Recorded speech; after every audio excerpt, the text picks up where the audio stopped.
né, do Fundo Suíço de Pesquisa, que permitiu, então, né, a segunda ação do projeto aqui no Brasil. Né? A primeira nós realizamos em Santos, né, na semana passada, sob a coordenação do professor Wagner Valente, que é um dos parceiros desse projeto, e a segunda nós estamos realizando aqui na UERJ, né, sob a minha coordenação, enfim, com, né, a estrutura que todos vocês viram aí na nossa programação. Né? A ideia é que esse projeto envolve outros países, portanto, é um projeto multilateral, né? Envolve um país da África, um país da Ásia, mais a Turquia, que são outros parceiros desse projeto, na ideia de pensar, né, um dos aspectos que está no título do projeto DG Studio, né, que é exatamente a ideia de descentralização, né? De pensar um pouco os problemas da educação, né? Eles não estão exatamente locados em um único lugar, de onde parte tudo, de onde irradia tudo e modela tudo. Né? Então, essa ideia de descentrar as ciências, né, da infância, envolvendo, né, um pouco as iniciativas de Genebra, né, do grupo de pesquisa bastante consolidado lá em Genebra, com outros parceiros nesses países aqui que eu acabei de fazer referência. Então, é uma oportunidade bastante especial, né, da gente estar fazendo, né. No meu caso, é a primeira vez, né, que está integrando um projeto totalmente financiado por um outro país. Né, nossa tradição brasileira, nesses projetos multilaterais, a grande parte do financiamento é do Brasil, né, das agências brasileiras, e de poder receber, então, né, os colegas aqui na UERJ, que é um prazer enorme. Né? Então, a Rita, Bernard, né, os outros, Damiano, Wagner, enfim, né, e as outras pessoas que estão aqui compondo a programação. Então, como que nós vamos funcionar aqui durante esses 2 dias de trabalho? Né? Nós vamos funcionar em torno de sessões de trabalho, né, na parte da manhã e na parte da tarde, mediado por colegas da UERJ e da UF, e vamos fazer um esquema de apresentações sequenciais. Tá? Então, a primeira sessão será, né, apresentada pela professora Rita Hofstetter e pelo professor Bernard Chinoli, e em seguida o professor José Cláudio Soma Silva e a Raquel Lopes Pires. Né? Após a apresentação desses 2 colegas, nós abriremos para as discussões. Tá? Teremos depois uma pequena pausa, uma pausa de almoço, e retornaremos na parte da tarde, no mesmo esquema, e assim será também o dia de amanhã. Tá? Então, sem mais, né, agradecer muito a presença de vocês e passar então a palavra, né, para a professora Rita Hofstetter e o professor Bernard Chinoli. A professora Rita não fala ainda, mas sem breve é palhar. Ela fará a tradução consecutiva da parte da professora Rita. O professor Bernard fala português, tanto que nós estamos num processo de conceder ao professor Bernard o título de cidadão carioca. Isso pode ser. Então nós vamos ouvir, né, os 2 professores em torno dessa mesa, né? Processo circulatório de saberes, a modernidade educativa em educação, que é composto então por 2 trabalhos, e eu vou convidar então a professora Márcia Cabral, né, que é colega aqui da UERJ, para fazer então a mediação da sessão. Então, por favor.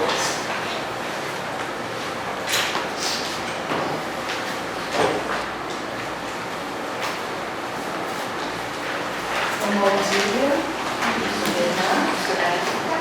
e a todos que estão aqui presentes. Em primeiro lugar, né, gostaria de cumprimentá-los e falar da alegria e agradecer também ao professor José Gonçalves Gomes pelo convite para mediar essa mesa. E acho que vamos ter, né, possibilidade de conversar sobre elementos importantes desse projeto, né, com essa abrangência e tudo mais. Eu vou apresentar rapidamente, brevemente, cada pesquisador, para não me alongar, porque eles são muito conhecidos na área, né? Expressiva publicação, com uma necessidade de se ler, tanto os colegas que vão apresentar agora, quanto os posteriores. Bem, a professora que conhece é a professora Rita Hofstetter, que é historiadora, professora titular na Universidade de Genebra, Suíça, corresponsável da equipe de pesquisa em História Social da Educação, também corresponsável da equipe de pesquisa de disciplinas escolares, diretora dos arquivos do Instituto Jean-Jacques Rousseau, com publicação publicações expressivas, tanto em livros como em periódicos acadêmicos na área, que atua. Eu destacaria em especial os seus estudos traduzidos para o português, inclusive com a autoria do professor Bernardo Schwinn. Os projetos de pesquisa desenvolvidos então pela professora, historiadora, relacionam-se com a institucionalização das ciências da educação, assim como com a sociogênese da internacionalização educacional. Então, com esse perfil, vou até pedir para a professora Rita inicie depois a sequência para seguir aquilo que já está no nosso esquema. Em seguida, eu gostaria de apresentar também o professor Bernardo Schwinn, que também já é nosso conhecido, já esteve aqui conosco, em bancas, né? Deu curso. Ele também é professor titular da Universidade de Genebra, professor titular de Didática de Línguas na Universidade de Genebra, ex-reitor da Faculdade de Psicologia e Ciências da Educação e fundador e ex-diretor do Instituto de Formação de Professores Universitários. Fundador e membro do grupo de pesquisa em História Social da Educação, mesmo grupo que a professora também compõe. O grupo de pesquisa Literatura, Leitura e Ambiente Digital. E o grupo de pesquisa História do Ensino da Literatura na Suíça. Bem, ele lidera também o Grupo Internacional de Tradução, Publicação e Estudos de Texto de autoria de Vygotsky, e publicou vários livros e artigos sobre os temas estudados, notando-se em particular aqueles traduzidos para o português. Bem, então, com esse perfil, com essa mesa tão expressiva, que nós damos início aos trabalhos da manhã, e eu, conforme o professor Rodran já anunciou, né, nos orientou, de no máximo 25 minutos para cada pessoa, para que a gente possa não se estender no momento do almoço, tá bom? Então, aí quando faltarem 5 minutinhos, eu aviso assim, mais ou menos, se precisar. Então, bom trabalho para todo mundo e boa audição, tá bom? Obrigada. Collègues, amigos, c'est un plaisir d'être là, invité par Wagner, José et vous tous. Merci d'être présents. Le zoom de notre intervention va porter sur la New Education Fellowship, l'association fêtière de la Ligue internationale pour l'éducation nouvelle et ses 3 principales revues entre 1922 e 1934. Então, ela está agradecendo muito pela poder participar aqui, a oportunidade de estar nesse lugar, e ela está dizendo que ela vai, desculpa, pegar no carro, que ela vai então fazer uma análise, né, das 3 revistas principais que divulgavam os trabalhos da New Education Fellowship, que é a âncora da Liga Internacional de Educação Humana. Et une autre question, elle se donne une mission civilisatrice.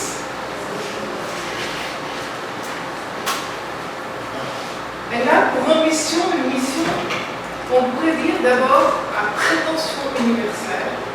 Et en réalité, ce que nous allons essayer de voir, c'est comment cette mission universelle est de fait sous-jacente à une mission civilisatrice. Então, ela tem essa pretensão universal, de se tornar universal, mas o que a análise que eles estão fazendo, que eles estão investigando, é essa missão civilizatória,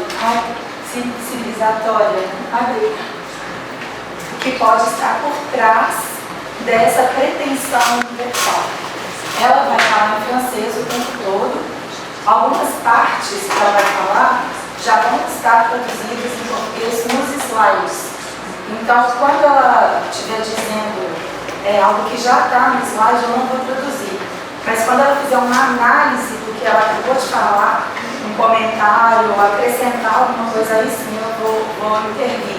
Então, vocês vão ver que eu não vou intervir o tempo inteiro. Em alguns momentos, se eu não fizer a tradução, a fala dela já está ali. Et donc, le projet Fonds National dont José Gondra a parlé, qui est porté par, on peut dire, nous 4, la Maison Nakashi comme responsable, nous 2 comme collaborateurs, donc au courant 40, et surtout, on va vous dire que Clarisse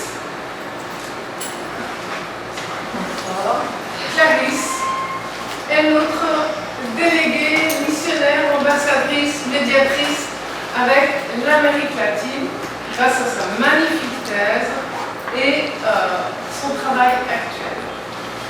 Alors, en fait, on va vous proposer une image qui est vraiment très intéressante.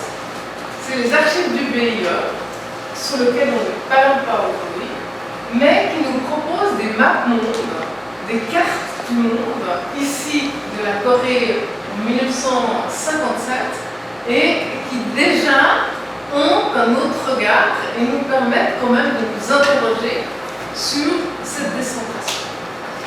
Então, a gente está dentro do quadro do projeto Descentralizando as Ciências da Infância, do DGSU. Eu falo um pouquinho de mim porque eu fiz meu doutorado com ela, terminei faz um ano, esse é o título da minha tese. Eu tenho mesmo esse trabalho de ponte, né? Eu trabalhei com abordagem transnacional, eu sou uma pesquisadora transnacional no sentido metodológico, assim, do termo, e, enfim, eu faço essa ponte. E já apresentando esse mapa que está nos arquivos do BIE, que já traz em 1957 essa noção de ver, enxergar o mundo com um olhar descentralizado. O BIE, eles vão usar muito BIE, né? É o Bureau Internacional de Educação, é o Escritório Internacional de Educação, que é situado lá em Genebra. Então, BIE, toda hora acho que ele fala BIE, é o Bureau Internacional de Educação. Acho que a Rita vai apresentar um pouquinho, senão eu posso trazer algumas... Alors, notre cadre, donc c'est bien le cadre du Fonds national des GSU, d'un décentrement des savoirs, comme tu l'as dit, José, et on va donner juste quelques menus éléments. C'est cette idée, donc c'est notre fil rouge, de la modernité d'un système dans lequel la société européenne, s'appuyant sur l'idée de progrès, de développement et du mythe de la civilisation, est promue au rang de modèle à vocation universelle. Donc je poursuis juste la lecture en français. La colonialité du savoir, qu'il faut toujours mettre entre guillemets, c'est l'idée, puisqu'on travaille sur le savoir avec José Wagner, c'est l'idée qu'il existe un privilège énonciatif eurocentré qui est construit à la fois par l'idée de modernité, avec la question de la civilisation, et par le colonialisme. Donc nos références sont celles qui figurent en bas, et donc cette colonialité cherche à démontrer que la production, la fabrication, mais aussi la diffusion des connaissances s'appuie sur une logique de différenciation parfois inconsciente pour délégitimer, invisibiliser, rendre inférieure la connaissance non occidentale. Et donc, parmi les références qu'on a, par exemple Werner, mais beaucoup d'autres, qui énoncent que la mission civilisatrice de l'Occident est traduite en programme de modernisation globale qui inclut tous les domaines de la vie sociale, de l'administration collective, de l'émancipation supposée des individus, jusqu'aux sciences, aux techniques, aux technologies, aux productions culturelles de tout ordre. Et dans ces productions, on a évidemment l'éducation, qui est vecteur de tels programmes. Je passe à une question de temps. Et nos questions spécifiques aujourd'hui, c'est comment les porte-paroles du champ éducatif et de leur sens de référence pensent des communautés et des territoires dont ils ne sont pas originaires, comment ils en appréhendent les usages, les pratiques, les expériences, comment se jouent les interconnexions entre représentants des Sud et les contrées occidentales. Dans les débats sur les réformes éducatives, on a bien pris notre objet, ce sont les réformes, avec ce que j'ai dit avant, un focus sur la New Education Fellowship, avec des références qu'on vous a mises ici, mais pour c'est bien. Dans cette réflexion, il vise à émanciper la jeunesse, améliorer l'éducation, pacifier l'humanité. Et que vont-ils faire?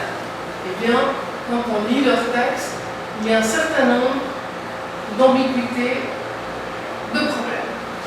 Alors, oui? Je vais juste rajouter cette dernière phrase, parce que por trás dos objetivos, né, desse pessoal que se reúne na New Education Fellowship, tem outros objetivos, além da universalização dos conhecimentos, que apresentam algumas ambiguidades, e é sobre essas ambiguidades que ela vai fazer uma análise e chamar a atenção. Alors, nous avons des analyses qui contextualisent, nous avons des. Donc, nous nous basons sur ces données archivistiques. Alors, on a ces trois groupes avec 2627 articles à l'intérieur sur la période de 1922 à 1939. On fait des comparaisons quantitatives, certaines ont été montrées déjà à Santos, mais aussi pour essayer de représenter, de comprendre leur géographie mentale, c'est comment ils se représentent le monde. On fait aussi des comparaisons qualitatives sur la manière de s'exprimer sur l'autre, l'altérité, l'étranger, en particulier du point de vue de la construction de la modernité, on vous a dit. Et en fait, c'est la civilisation, mais son envers. Ici, on a une focale sur, entre guillemets, l'indigène, l'illettré, le sauvage, le primitif. Alors, ici, on essaie chaque fois de contextualiser chaque discours et examiner sa représentativité. Qu'est-ce qui signifie dans un contexte de cas? Alors là, je vous donne un seul exemple. Après Bernard, c'est une mise en intrigue. Et après Bernard a présenté l'analyse de l'art. Nous avons donc Nicolas Bourbaki. Vous avez une date ici.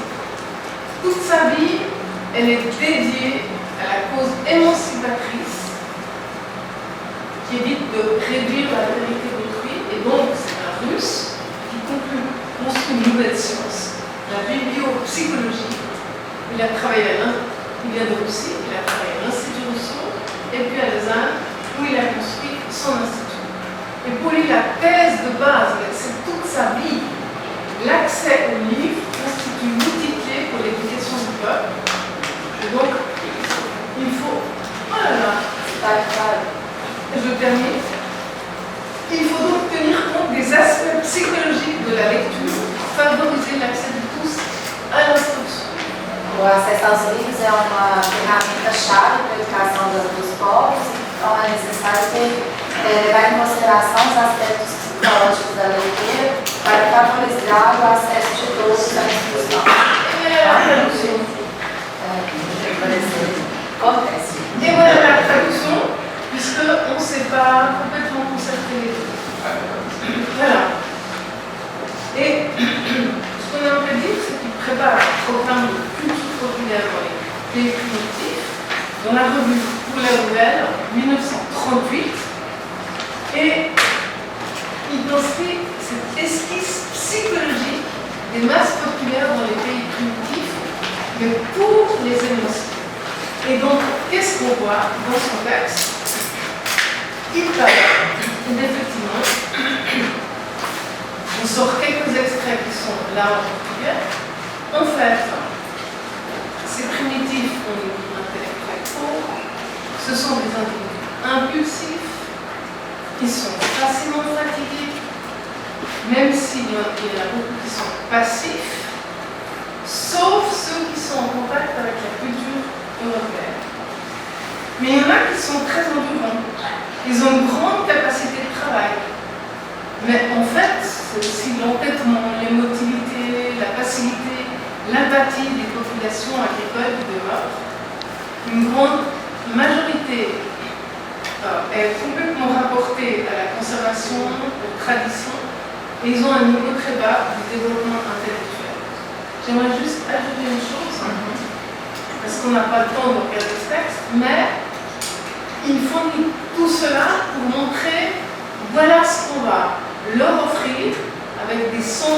ambulants de bibliothèques, qu'est-ce qui fait cette bibliopsychologie, qui vont être adaptés à ces populations. Donc c'est une cause belle, bonne, grande, mais en réalité elle est basée sur des préjugés qui sont absolument incroyables, rétrospectivement. Então, o projeto é mostrar o que a gente vai oferecer para essa população com esses centros ambulantes de ajuda, né, de livros e mais baseado nesse tronco onde preconceitos estão presentes.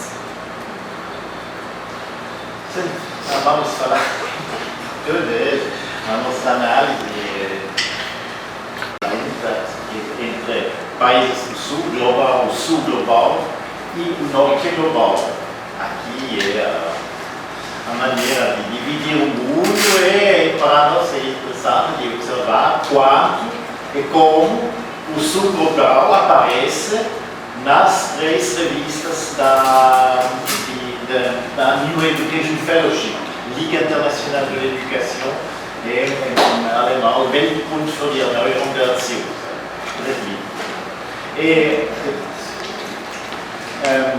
São as 3.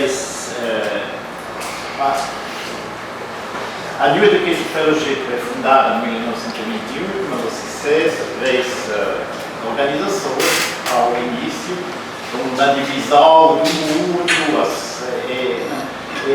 o apogeu da organização era em 1929, 1931, com muitas pessoas, muitos países representativos nas 3 organizações.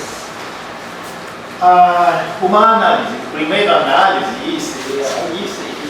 é uma análise quantitativa. É possível observar quantos artigos são sobre os países do sul global.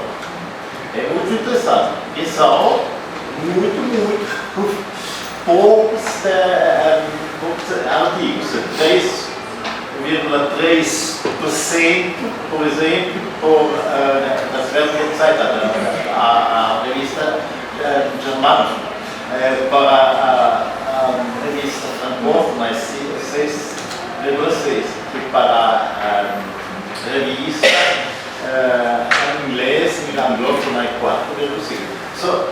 O sul não é presente, mais ou menos pode dizer que não é verdadeiramente presente nas revistas. As revistas são sobre o norte global, não sobre o sul global. É a primeira observação. A segunda observação, como o mundo dividido. É dividido, muito interessante, observar a revista germana à direita, só o norte. A revista de New Era, anglófona, norte, e o sul de África. África do Sul, porque atualmente é uma colônia muito importante. Como eu dizia, vamos ver o que dizem sobre esses colônias. É interessante, por ler novela francófona, é mais representante, como pode ver, a América Latina, muito presente também no Brasil, Argentina, etc., Chile, e também África como o Congo Belge, como o Sudão, como o Senegal, etc. É muito diferente. O sul presente é mais presente, mas são 6,6%. Mas a diversidade é mais grande. O número de artigos não é mais grande, mas a diversidade dos países é mais grande. Isso. O que poderia dizer, da maneira geral, que é uma divisão do mundo. Os artigos da revista anglófona é sobre os domínios, colônias, etc., britânicos.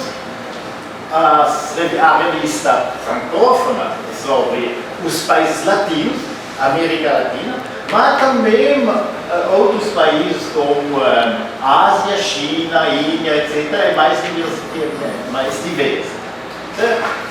Duas observações, mas é uma divisão do mundo entre os dois mais grandes impérios, porque são impérios, são os mais grandes impérios colonialistas durante a 1920 e 30. E isso é muito importante de ver.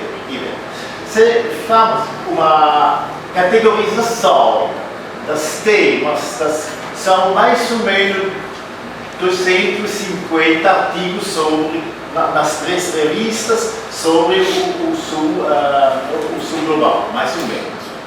É muito interessante de ver quais são os temas e regiões que aparecem nas diferentes artigos. É possível de ver temas que são comuns a todas as revistas. A Turquia, na Turquia, para as revistas, é europeu, não é asiático. É muito interessante porque é a revolução de Atatürk, como uma grande transformação do país num senso laico, num senso de transformação da educação moderna. Segundo, vamos ver um pouco mais em detalhe, é o tema Oriente-Ocidente. É um exemplo de orientalismo. Vamos ver mais detalhes. O tema da colonização da Palestina é muito interessante também, porque a colonização é feita para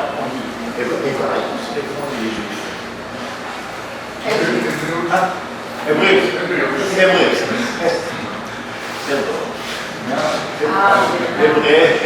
Hebreus. Mas os ricos não falam dos palestinos, falam só dos hebreus. Vamos ver. Outra, do New Era, na revista anglófona, a autonomia da educação índia é muito importante, muito discutida, mas como um ponto de vista de autonomia de Índia. É muito interessante de observar, de comparar o Sul, a África do Sul e Índia. Também depois os indígenas da África do Sul e Rodésia, os indígenas da colonias francófonas, especialmente na África, e finalmente a situação educativa na América Latina como uma influência da educação nova. Vamos ver alguns, isso são as temáticas gerais que podem fazer uma categorização de todos os 150 artigos. É uma visão global. Agora vamos ver algumas flashes sobre certas regiões e temas, para ver mais precisamente o que é dito sobre as diferentes temas. Primeiro, muito interessante, é o tema Oriente-Ocidente. É um exemplo perfeito da ideologia do orientalismo que era descrita por Edward Said. A tradução desse livro, muito belo, muito interessante livro, que diz que o Oriente, ao impedir que o Oriente se represente a si mesmo, o Ocidente fica refém da dicotomia nós-eles, que impedem a compreensão mútua entre as várias culturas. É uma das conclusões de Said. E vamos ver. Uma visão europeia. Isso é Leonard Ragaz. Leonard Ragaz é um teólogo socialista suíço. E o que ele diz é, enquanto nós nos rendemos ao domínio da tecnologia, ele, o Oriente, preservou o segredo da alma. São visões do Oriente como uma região que é orientada versus a alma, versus a serenidade, etc. E a conclusão é assim poderia que o nosso auxílio contra o nosso domínio maligno pode salvar e reconstruir o reino da alma e o santuário da natureza. São visões ideológicas, maneiras de ver o Oriente como a região da natureza, a região da alma, a região da serenidade, etc. oeste, o ocidente, é a região da tecnologia, da dureza, da etc, etc. E isso exatamente, naturalmente, uma generalização que Said critica muito fortemente. E o que é interessante é que Tagore, por exemplo, fala da mesma maneira. A ideologia romântica da Oriente é, de uma certa maneira, internalizada pelos atores do Oriente também. Por exemplo, o Oriente possa, mais uma vez, cumprir sua gloriosa missão, oferecendo refúgio àqueles que ele dele necessita. É interessante que é uma construção ocidental, mas que é também internalizada pelos atores do Oriente. É uma schematização. Podemos ver muitos outros exemplos dessa maneira de ver o Ocidente como a serenidade, natureza, etc., porque naturalmente é uma generalização muito grande e muito simplificada, é exatamente o que mostra essa aí. Outro tema, colonização da Palestina. Isso a imagem é uma propaganda para a colonização da Palestina nos anos 1930. O que aparece aqui é uma colonização revolucionária. Martin Buber é um dos principais ideólogos do sionismo. E para ele a colonização da Palestina é uma colonização revolucionária, porque a Palestina é vista como uma cultura medieval, e essa cultura deve ser transformada para atingir o socialismo, passar sobre o capitalismo e atingir diretamente o socialismo. Mas, naturalmente, não existe nenhuma análise concreta da sociedade palestinense. Os palestinenses não existem. Mas é uma construção muito interessante de colonização revolucionária no senso de uma construção do socialismo num